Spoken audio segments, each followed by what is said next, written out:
This time we're supposed to find the square root of negative 64. What we're supposed to do first?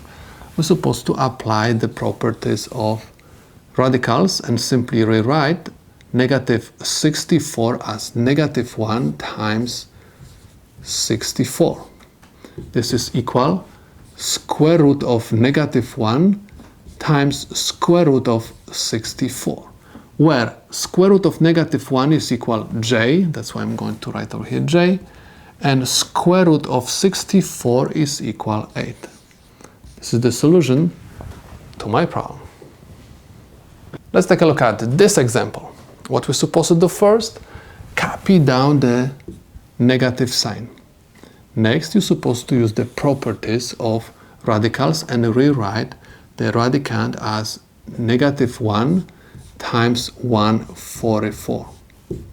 Copy down the negative sign, and I'm going to have square root of negative 1 times square root of 144 equals negative sign. You're supposed to copy down, and instead of square root of negative 1, you're supposed to write j, and square root of 144 is equal 12. This is the solution to my problem.